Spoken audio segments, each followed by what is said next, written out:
Alors effectivement, on parle de prochains mois, puisque c'est un petit peu périlleux, et je me tourne vers vous, Pierre, de se projeter sur l'année complète. Et pour débuter cette table ronde, j'aimerais que l'on fasse déjà, je dirais, une photographie de la situation dans laquelle on est, d'un point de vue macroéconomique, mais on a aussi beaucoup parlé des banques centrales. Rapidement, quelle est leur politique aujourd'hui, où est-ce qu'on en est? Sachant que nous aborderons également ce point plus tard avec Stéphane Déo. Alors, sur le volet macroéconomique, on peut dire aujourd'hui que la situation est peut-être un petit peu moins périlleuse que ce qu'on pensait encore il y a quelques mois. C'est-à-dire qu'on a des statistiques économiques qui nous laissent penser que les choses sont moins compliquées pour les deux grandes économies, des deux grands côtés de l'Atlantique, à la fois aux États-Unis et en Europe. Ce qui d'ailleurs n'est pas sans poser certains problèmes aux banques centrales, d'ailleurs, qui, je le rappelle, sont en train depuis un an d'essayer de faire ralentir cette croissance, de refroidir cette machine. Il se trouve que ce que les banques centrales sont peut-être en train de réussir à faire, c'est justement d'opérer un atterrissage en douceur de cette politique. Et les conséquences de cette politique monétaire est extrêmement complexe. Donc on a des perspectives pour, en tout cas, les 2-3 mois qui viennent, pour le premier trimestre, un petit peu meilleures que ce qu'elles étaient. Je pense qu'on aura de toute façon, évidemment, et ça c'est quelque chose auquel on s'attend, une forte baisse de la croissance en 2023 mondiale par rapport à l'année 2022, ça c'est absolument évident. Et dans les pays développés, on ne devrait pas dépasser les 0, les 0,5% de croissance, qu'il s'agisse de l'Europe, qu'il s'agisse des États-Unis, du Japon, du UK, des grands pays développés.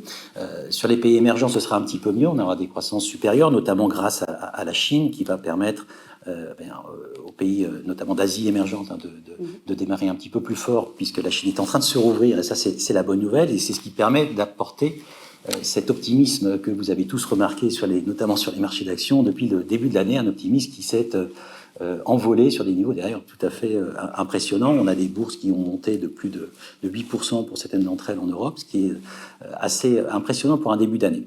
Donc voilà, donc en termes d'allocation, pour le coup, dans les portefeuilles aujourd'hui, nous, chez Solutions, on a vécu l'année 2022 avec beaucoup de prudence, évidemment. D'abord, la prudence sur les marchés obligataires, avec des positions extrêmement faibles, en fait, sur le marché obligataire. On était en retrait. Ça veut dire qu'en ce début d'année, vous avez effectivement, avec ce contexte un petit peu moins anxiogène, revu les positions du portefeuille. Exactement. Alors, on est en train justement de vouloir commencer à revenir sur ce marché obligataire pour les raisons qu'on vient d'évoquer assez rapidement, notamment sur certains secteurs du marché du crédit européen, comme l'investment grade, qui commence à montrer en tout cas des primes de risque suffisamment intéressantes pour commencer à revenir dessus. En Europe, on reste quand même extrêmement prudent sur les marchés souverains. Les obligations souveraines ne nous paraissent pas être totalement sorties du bois, mais ça ne saurait tarder. Mais la volatilité étant encore là où elle est aujourd'hui sur ces marchés obligataires, il nous paraît plutôt prudent de rester à l'écart pour le moment. En revanche, si on doit aller chercher des obligations souveraines, on trouve des rendements qui commencent à être vraiment intéressants avec un risque limité sur les marchés américains. Les bons du Trésor américain, moyen et long également, présente aujourd'hui pas mal d'intérêt. Dernier secteur qui commence vraiment à nous intéresser, qui a déjà pas mal performé, ce sont les obligations émergentes. Alors, tout ce qui est dette émergente va présenter pour cette année, je pense, une très bonne opportunité d'allocation dans les portefeuilles. Sur les actions... Quand on parle, juste pour revenir sur les dettes émergentes, on est sur quel continent alors, au jour d'aujourd'hui, on part sur du global. On est justement assez peu distinctif. On démarre sur l'émergence, sur les indices globaux, sans prendre vraiment de choix, de paris géographiques très marqués. Très prononcés. Absolument. Bon, je pense qu'on aura l'occasion, dans le courant de l'année 2023, de pouvoir affiner justement, au fur et à mesure de l'évolution de la situation, les choix, et d'aller chercher des pays peut-être un peu plus précisément. Oui, parce qu'en termes de politique des banques centrales, elles sont un petit peu plus avancées que l'est le continent américain et l'Europe. Absolument. Il y a plusieurs éléments. Les banques centrales émergentes sont plus avancées dans leur cycle de resserrement monétaire.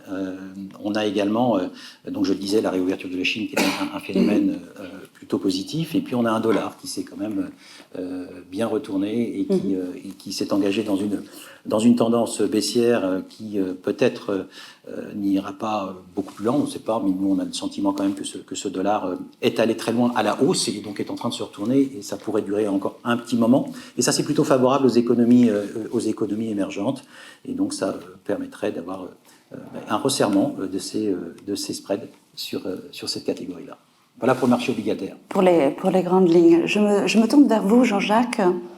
Vous partagez aussi ces points de vue avec la Chine qui revient, effectivement, avec l'ouverture de la Chine. La politique des banques centrales, est-ce que vous vous projetez aussi de la même façon ? Quelle est votre grille de lecture chez Vega IM ?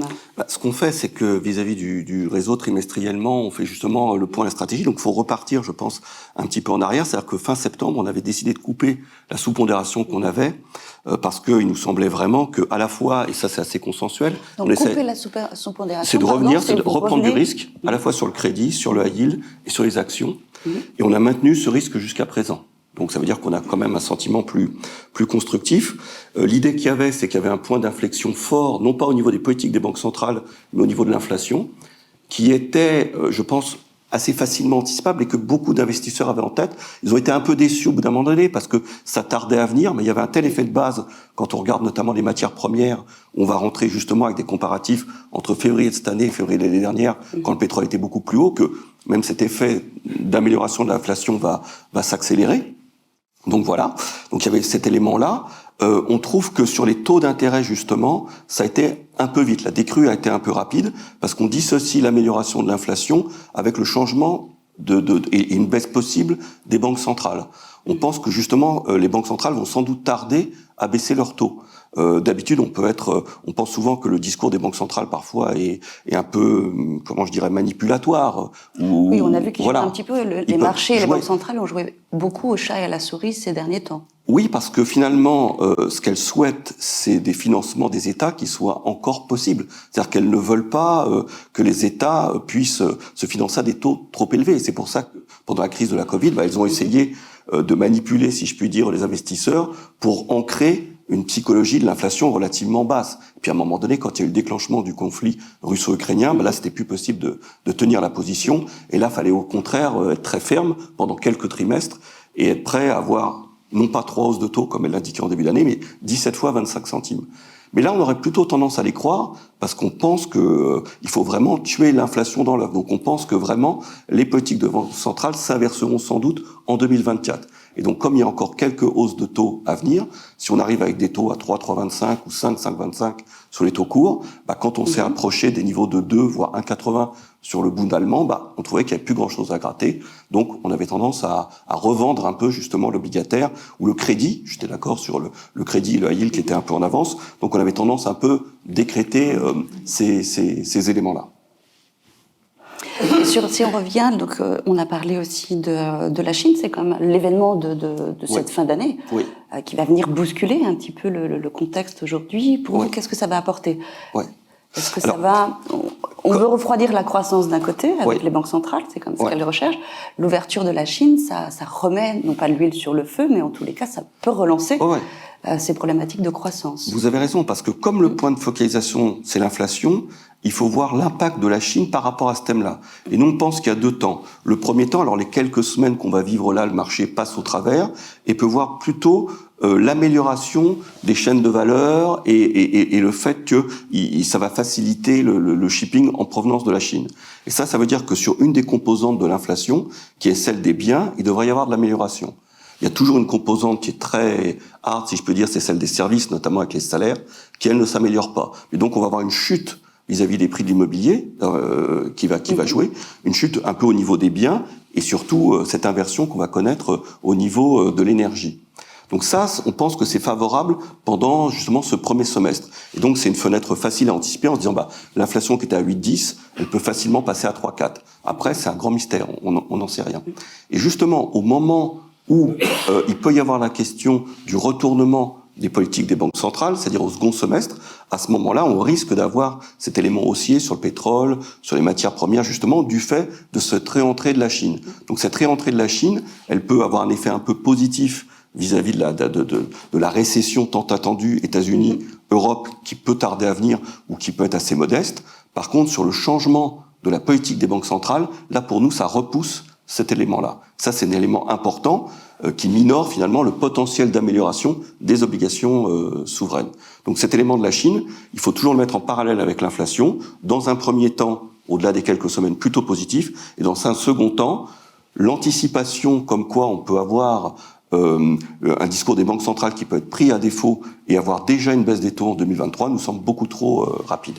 D'accord, donc on dirait de la visibilité sur ce premier semestre. Voilà. Exactement. Mais pas de pivot attendu, en tous les cas, d'ici la fin de l'année, de la part des banques centrales. Exactement. Il va falloir déjà c'est pour ça qu'il fallait tout se intervenir calme très tôt. un petit peu. Oui. Vous êtes d'accord, Pierre, avec également? Oui, je suis d'accord. En effet, il y a un phénomène qui est tout à fait amusant en ce moment dans les marchés, qui en tout cas nous surprend beaucoup, c'est que les marchés ne veulent pas croire ce que disent les banques centrales. Et les banques centrales sont systématiquement obligées de venir remettre les pendules à l'heure assez régulièrement. Ça avait commencé en juillet dernier, ça s'est produit encore en décembre. C'est en train de se reproduire encore en ce moment. Oui, parce que les marchés sont quand même à des niveaux très élevés aujourd'hui sur le marché. Les marchés sont notamment. très élevés. Les marchés regardent beaucoup l'inflation globale qui a marqué son pic aux États-Unis, on le sait, qui bientôt va marquer son pic en Europe. Mais les marchés ne rentrent pas forcément dans le détail de cette inflation. Et quand on regarde de près l'inflation, en tout cas en Europe, on a encore une inflation sous-jacente, c'est celle qu'on appelle l'inflation corps, dont on retire globalement tous les éléments très volatiles, dont l'énergie. Eh bien, on a une inflation qui a du mal à baisser, qui a une inertie beaucoup plus forte et qui reste encore sur des niveaux très élevés. Donc ça, c'est un vrai sujet. Aux États-Unis, on a le même problème sur l'inflation sous-jacente, mais on a un deuxième problème, c'est qu'on a un marché de l'emploi qui est encore très fort et qui, malgré les hausses de taux déjà passées, qui n'ont pas toutes produit leur effet, eh bien, est encore trop fort. On a un nombre de ce qu'on appelle des job switchers aux États-Unis, donc des gens qui quittent un emploi aujourd'hui pour en retrouver un demain avec un meilleur salaire, de meilleures conditions, qui est encore très élevé. Et ça soutient une pression à la hausse sur les salaires qui n'est pas du tout souhaitée par la Fed, c'est même l'inverse qu'elle essaye de produire. Donc les banques centrales, on l'a encore vu hier, et on l'a encore vu hier soir et ce matin très tôt, sont en train de revenir à la charge en disant non, on ne va pas baisser les taux tout de suite, on est encore dans une phase de hausse de taux, on est dans une phase de resserrement, et on a besoin de conditions financières qui ne s'améliorent pas trop vite, trop fort. Or, c'est exactement ce qui s'est passé en ce début d'année. On a des marchés d'actions qui sont montés très haut. On avait des marchés obligataires qui ont corrigé en taux très bas également. Donc, c'est des conditions financières qui s'améliorent beaucoup trop vite au regard des banques centrales. Donc, il n'y a aucun doute, les marchés ont voulu y croire à ce fameux pivot, à ce fameux retournement de politique monétaire. Selon nous, il n'aura pas lieu en 2023, en tout cas pas compte tenu des circonstances aujourd'hui. Il y a encore 100 points de base de taux à monter à la Fed, 125 à monter 125 points de base de taux à la BCE également. Le UK, c'est pareil, 100 points. On est encore dans cette phase de remontée et l'inertie est importante. C'est-à-dire que les conséquences de ces hausses de taux se verront plus lentement dans le courant de l'année. Donc en fait, c'est ça, sur le premier trimestre, parce qu'on a quand même aussi deux banques centrales qui sont légèrement désynchronisées aujourd'hui, et on voit une augmentation des taux inégalée, et on voit une augmentation des taux sur la Fed, la Banque centrale américaine, encore jusqu'à fin mars. Ouais. BCE, Banque centrale européenne, peut-être mai-juin, printemps, et on reviendra encore une fois sur ce sujet. Ouais. C'est ça. On attend en effet encore. Alors on n'est plus très loin, selon nous, à la Fed de la fin de ce fameux taux plafond que cherche à atteindre la Fed autour de 5,25. C'est quelque chose qui devrait se produire d'ici le mois de mars. Il y a un décalage avec la BCE qui a commencé plus tard, donc elle finira évidemment plus tard, c'est normal. Et on a un petit peu plus de hausse de taux à venir, peut-être 25 points de base de plus que ce que doit faire la Fed. Mais globalement, voilà, on est sur la dernière phase. Alors tout le monde est en train d'essayer de se gratter la tête pour savoir si on va monter de 50, de 25, de 2 fois 25, d'une fois 50, d'une fois... Voilà. Donc ça, c'est le grand jeu des marchés aujourd'hui. Ça n'a absolument aucune espèce d'intérêt, selon moi. Ce qui compte, c'est jusqu'où on va et combien de temps on y reste. Et nous, on pense qu'on ira aux États-Unis à la Fed sur les niveaux de 5,25. Ce sera un niveau plancher sur lequel la Fed, en principe, et c'est ainsi qu'elle a déjà communiqué, et je pense qu'il faut la croire, qu'elle restera au moins jusqu'à la fin de l'année. Sauf accident, évidemment. Mais, Alors, on a effectivement une question de reprécision. On parle beaucoup du premier semestre. On n'a dit pas vraiment de pivot, donc de retournement, en tout cas d'une anticipation, enfin un début de baisse des taux au second semestre. Qu'est-ce que ça veut dire exactement? Ça veut dire qu'on aura des augmentations au premier semestre, et là, les banques centrales vont maintenir les taux, et au second semestre, on fera le point à l'été. Exactement. Oui. Je le disais, il y a un besoin, il faut à peu près compter entre 6 mois et 1 an pour constater les conséquences du resserrement monétaire dans l'économie réelle, en fait. sur les agents économiques eux-mêmes. Donc, on a commencé en mars de l'année dernière à la Fed. Oui, c'est ça, c'est mars. Mars, on avait commencé, et surtout juin, on a accéléré fortement. Donc, on est déjà bien avancé dans le cycle, et on devrait commencer à voir, et on les voit d'ailleurs, c'est les conséquences sur la macro. Je pense que la Fed saura attendre le temps nécessaire avant de commencer à envisager de rebaisser les taux. Il ne faut pas oublier non plus que les objectifs d'inflation de nos banques centrales, c'est 2%. On en est encore très très loin pour le moment. Les perspectives qu'on a sur l'année nous mettent, même avec la baisse qu'on va avoir, et heureusement cette année en 2023, autour de 5, entre 4 et 5% d'inflation un peu partout, ça va nous porter encore très loin des objectifs. Donc voilà, beaucoup trop tôt à mon avis pour relancer et réinjecter en fait de la stimulation monétaire dans un marché qui n'a pas encore touché ses objectifs, on s'en faut. Alors, il nous reste juste quelques minutes sur cette première table ronde. Si on résume, en termes d'allocation, sur les grandes classes d'actifs aujourd'hui, où on est Natixis IM Solutions, et la même chose par la suite pour Vega IM. Alors, bon, très rapidement, donc je le disais, sur le marché obligataire, on a tendance à vouloir commencer à profiter des prochaines hausses de taux sur les taux longs, en tout cas, qui vont commencer, qui vont à intervenir dans les semaines qui viennent pour remettre un peu de duration, un peu de risque obligataire dans les portefeuilles, avec de l'investment de crédit notamment, je le disais, donc une partie de crédit, d'obligation de crédit qui nous intéresse. On est probablement trop tôt encore pour entrer sur le crédit un peu plus dur, comme le crédit high yield, ces obligations à haut rendement, pour une simple raison, c'est qu'on a encore des taux de défaut qui sont très faibles, qui ne peuvent que monter, et qu'à la fin du compte, les résultats des entreprises qui vont être publiés sur Q4, voire sur Q1, risquent d'être encore un petit peu chahutés, parce qu'il y a beaucoup d'effets de l'année 2022, notamment en termes d'inflation, qui n'ont pas encore complètement été publiés dans ces résultats-là, dont l'impact n'a pas été complètement vu sur ces résultats-là. Donc on pourrait avoir pas mal de surprises, et je pense qu'il faudra être très distinctif en effet dans le picking qu'on fait des entreprises de ce point de vue-là. Sur le marché des actions, on était encore un petit peu négatif, nous, c'est-à-dire sous-pondéré par rapport à nos indices de référence dans nos portefeuilles. On souhaite le rester. On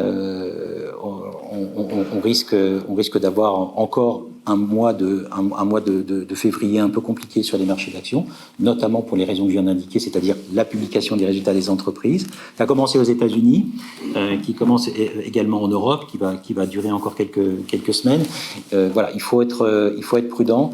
Le premier semestre risque d'être un semestre encore volatile, avec pas mal de surprises. Globalement, moi, ce que j'attends sur 2023, c'est un profil de performance des marchés d'actions en U ou en V, on l'appelle comme on veut, mais globalement avec un premier semestre plutôt volatile, la hausse qu'on vient d'avoir de 8%, c'est de la volatilité quelque part, ce n'est rien d'autre que du bruit. Ça s'appuie sur pas grand-chose en réalité. Voilà, on pourrait très bien avoir la même chose, c'est-à-dire moins 8% dans l'autre sens dans les jours qui viennent. D'ailleurs, ça a peut-être commencé avec ces derniers jours, les publications aux États-Unis et le marché américain qui a l'air un petit peu tendu. Donc voilà, donc on va rester super prudent sur le marché des actions, mais on a très très envie de revenir en 2023 dans la deuxième partie de l'année, parce que c'est à ce moment-là que les banques centrales auront finalement retrouvé le niveau de taux qu'elles cherchaient et qu'elles auront de la marge de manœuvre pour pouvoir agir en cas de ralentissement trop prononcé de la croissance. Bref, le boulot aura été fait dans le bon sens, et donc c'est pour ça que je parlais de normalisation tout à l'heure de tout ça. On va retrouver en fait une certaine sérénité avec des banques centrales qui pourront bosser normalement, des courbes des taux qui seront assez normales, et une visibilité qui sera beaucoup plus facile pour nous gérants à anticiper dans la construction de nos portefeuilles, et puis cette fameuse corrélation entre les deux classes d'actifs. Alors justement, je vais me tourner vers Jean-Jacques. Vous l'avez précisé, vous êtes déjà revenu sur le marché actions fin septembre. Aujourd'hui, quelle est votre vue? Vous êtes aussi optimiste, je dirais, que... Alors sur la partie taux, comme on l'a dit, on a tendance à écréter. Enfin, on n'a pas tendance, cette semaine on le fait, donc on écrète en pensant qu'il n'y a plus grand-chose à gagner sur la baisse des taux longs, que ce soit américain ou européen. Sur la partie d'action, donc ça, avec la dérive, ça faisait une surpondération qu'on a coupée cette semaine. Par contre, on est peut-être plus constructif sur le premier semestre. On pense vraiment qu'il y a une ligne de démarcation quand même qui s'est faite entre des niveaux qui étaient incapables d'être atteints depuis la guerre russo-ukrainienne du 24 février, 3 fois on s'était heurté sur des niveaux, on va dire 3800 sur l'Eurostoxx, etc. Aujourd'hui, on pense qu'on est repassé quand même au-dessus. Donc il y a quelque chose de plus constructif. Fallait voir qu'à l'époque, il y avait vraiment un sentiment à la fois qu'on allait plonger en récession, que l'aspect énergétique a été une donne complètement différente. On pensait, en termes de restrictions de ça, c'est des éléments qui sont vraiment passés. En plus, il y avait un niveau, je pense que la construction et la hausse ne s'est pas fait sans rien. C'est-à-dire qu'il y avait à la fois un niveau de pessimisme extrêmement important, et les vieux boursiers se rappellent qu'une hausse, ça commence dans du pessimisme, ça se poursuit dans du scepticisme qu'on vit, après il y a de l'optimisme, et puis après, quand il y a l'euphorie, là, faut vendre. On n'est peut-être pas au stade euphorique quand même. Hein. Voilà, donc c'est l'élément sur les quelques années à retenir. On est toujours pas au stade euphorique. Il y avait vraiment une sous-pondération de beaucoup de gérants. En termes de valorisation, on était nettement sous les valorisations. Aujourd'hui, alors une valorisation, c'est jamais un élément en soi pour acheter, mais avec finalement le game changer qui a été celui de la perception de l'inflation, on est revenu à des valorisations moyennes. Il y a que ça qu'on peut dire. Faut pas avoir en tête en se disant tiens, ça a pris 8, puis ça a pris 25 par rapport à septembre. Non, on est revenu à des valorisations moyennes. Voilà. Donc ensuite, sur la discrimination, je suis d'accord, bien sûr. Hein. Alors, vers quel thème structurel il faut se diriger? On voit bien que l'entrée de la Chine et des thèmes structurels durables, c'est tout ce qui est métaux, matières premières. Il y a vraiment une nouvelle donne là qui se dessine. Et je pense que dans nos allocations, c'est quelque chose vers quoi aller aussi. Après, paradoxalement, on peut encadrer ça avec le pendant, le symétrique, qui est vraiment sur les valeurs de croissance américaines, qui sont vraiment extrêmement délaissées. C'est les premières qui avaient craqué avant même finalement la baisse du Nasdaq en fin 2021 avec les mid-cap, qui avaient des valorisations extrêmement fortes. Elles ont beaucoup souffert de la hausse des taux. Donc dans un environnement où on pense qu'il y aura une stabilisation des taux, ce qui a été fait a été gagné, mais une stabilisation des taux, on voit là qu'on a des valorisations qui sont vraiment revenues sur des niveaux extrêmement faibles pour des business quand même de très grande qualité, les meilleurs ingénieurs au monde. Et on voit que de nouveau, il y a une pratique finalement qui s'éboîte auparavant. On cite Amazon, ce qu'on a pu voir finalement sur des destructions d'emplois, mais on voit qu'on re-rentre dans quelque chose qui va être un schéma plus traditionnel de communication vis-à-vis des investisseurs. Donc, dans les deux bouts finalement de la chaîne, il nous semble qu'il y a des perspectives plus constructives. Donc là, ça a été extrêmement vite, bien sûr. On pense que les niveaux pivots, qui avaient été les niveaux sur lesquels le marché s'était heurté à différentes reprises, parce qu'il y avait vraiment une crise énergétique grave, constituent aujourd'hui des niveaux de support sur lesquels on reviendra sans doute un peu surexposé à ce moment-là. Ouais. C'est ça, ce qui était des niveaux, on parlait de 6700 points pour le CAC 40, de résistance très, très aujourd'hui, forte, ce sont des planchers qui ne seront plus percés, selon vous. Normalement, sauf s'il y a une aggravation. Alors, il y avait deux éléments géopolitiques, nous, qu'on avait en tête. Il y en a un qui pouvait être, et ça, c'est plutôt l'architecture ouverte, donc des gérants chinois sur place, qui voyaient le fait que malgré l'échec du 20e congrès du PCC sur une ouverture plus grande, ils voyaient une forme de libéralisation sur la Covid. Alors ça a été encore plus vite, d'une manière plus importante qu'on attendait, mais ça c'était vraiment attendu par le marché.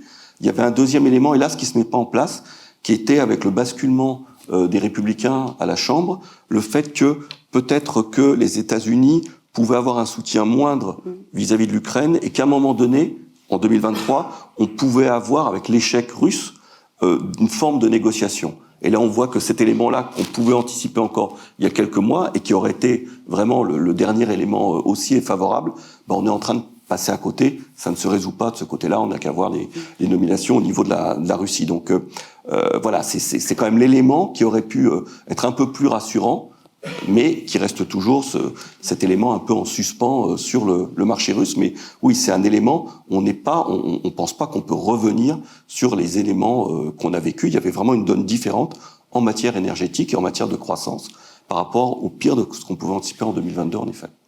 Très bien, merci beaucoup. Donc, on a déjà évoqué, non pas rapidement, le marché action. Monsieur Dépêché, je parle vite.